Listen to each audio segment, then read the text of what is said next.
Alors c'est l'histoire d'un jeune garçon qui va combattre une corporation méchante qui veut s'emparer du monde. Mais avec l'aide de ses amis, il va finalement réussir à empêcher le plan démoniaque du grand méchant. Quoi?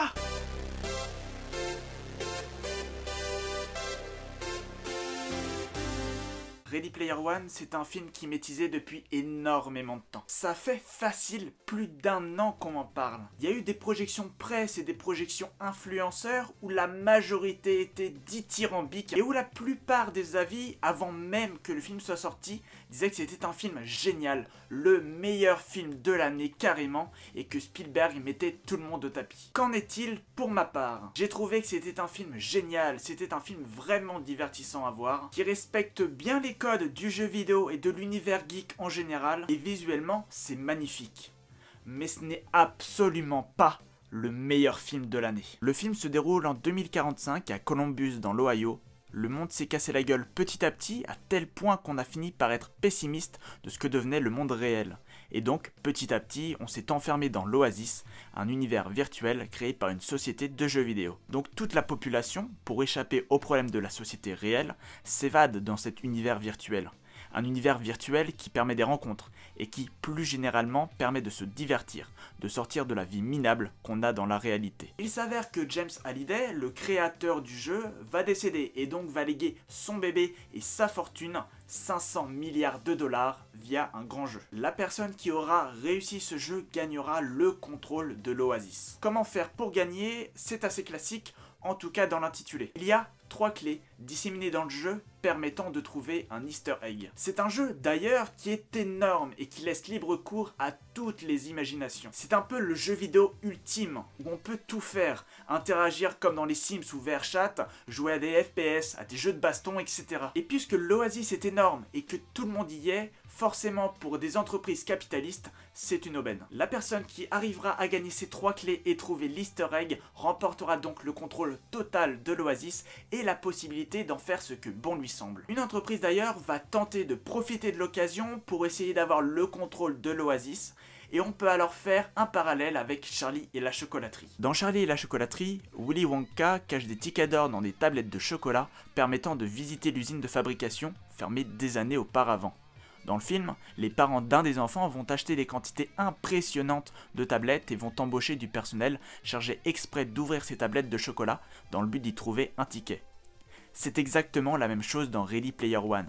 Cette entreprise, qui s'appelle EOE, va recruter énormément de gens pour chercher ses clés virtuellement dans le jeu. Wade Watts, le protagoniste du film, lui, est un garçon lambda qui a une vie minable et qui se réfugie dans ce monde virtuel. C'est d'ailleurs là qu'il rencontre ses amis. Il n'a pas vraiment de vie dans le réel, mais comme beaucoup, il se construit une vie virtuelle. Quand le créateur du jeu meurt, forcément tout le monde va se mettre en quête de trouver les clés, car tout le monde souhaiterait avoir le contrôle du jeu auquel il joue, et plus encore, détenir la fortune incroyable de son créateur. Sauf que la grosse firme capitaliste, en particulier son boss, va utiliser des méthodes pas très légal. Ça va donc clairement être un affrontement entre le personnage principal et ce gros empire qui veut s'emparer du jeu et de tout ce que ça implique, pour notamment en faire un jeu avec plein de publicité, histoire d'engranger plein de sous. Le casting est pas mal, même s'il y a énormément de CGI, donc les performances réelles des acteurs sont plutôt bien, même si elles sont courtes. C'est un casting pas très connu, à part le méchant qui est joué par Ben Mendelsohn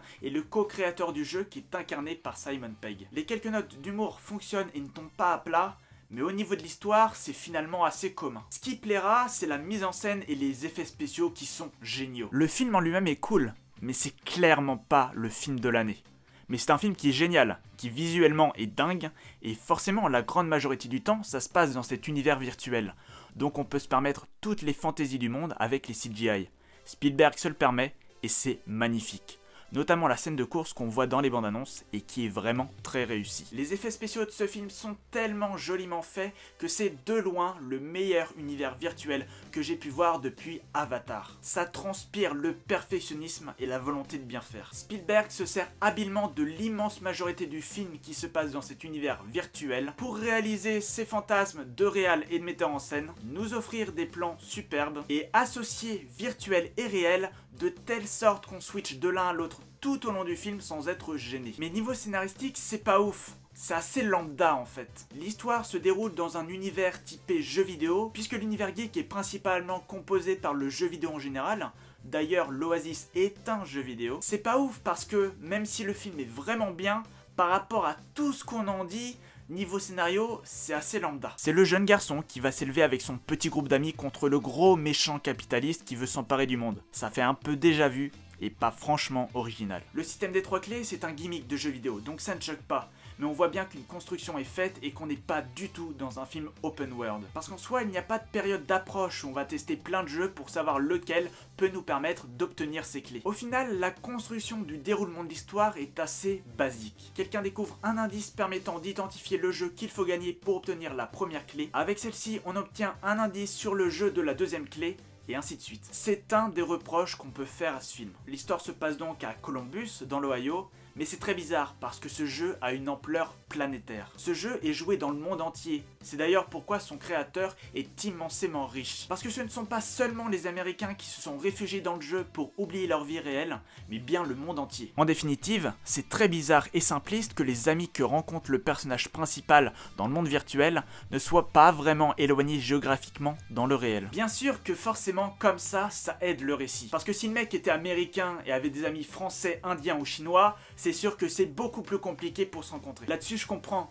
mais c'est tout de même quelque chose qui me paraissait important de souligner. En plus d'un manichéisme un peu trop présent et une VR assez illogique par moment. Sérieux ? Comment peuvent-ils ne pas se foncer dedans? Toujours est-il que scénaristiquement, c'est pas à la hauteur de ce qu'on pouvait attendre quand on voyait tous les retours extrêmement positifs. C'est un film bourré de références, notamment des années 80 et 90. Le film essaye de faire des références aux années 2000-2010, avec notamment Twitch ou Overwatch. Ça fait plaisir de voir des références qu'on connaît, de se dire je connais celui-ci, tiens celle-là je la connais aussi.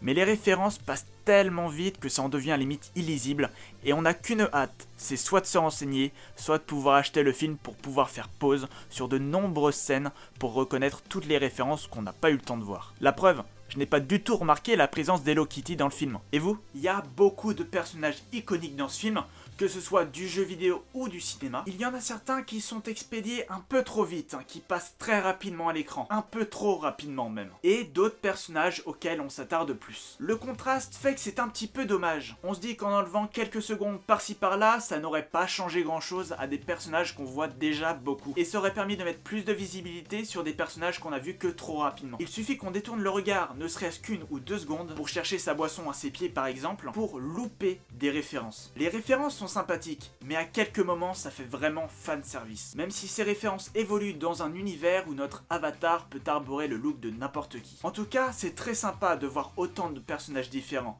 Parce que revoir le géant de fer, c'était quand même bien chouette. Ça reste tout de même dommage qu'il n'y ait pas assez de références aux années 2000-2010 par rapport aux années 80-90, car celles-ci ne parleront pas forcément aux plus jeunes. Les spectateurs qui ont 15-16 ans ne sont pas nés avec ces références-là, et donc ne les connaissent pas, à moins qu'on leur ait montré. Tout ce que je viens de dire en fait un excellent film. Mais ça n'en fait pas le meilleur film de l'année. On a eu le droit à un film hyper divertissant, mais qui a forcément un côté linéaire pour nous permettre de suivre une histoire bien distincte. Parce qu'en 2h20, on ne peut pas se permettre de faire un film façon open world. Même si on nous présente le jeu comme ça, comme un monde virtuel où on peut faire tout et n'importe quoi. C'est finalement une Madeleine de Proust pour un grand nombre de geeks, mais qui est tout de même proche de tomber dans les références à outrance et le fanservice, où le manichéisme omniprésent rend le scénario assez classique et lambda pour considérer à juste titre que ce n'est définitivement pas le meilleur film de l'année, même si ça reste une œuvre majeure de la filmographie de Spielberg.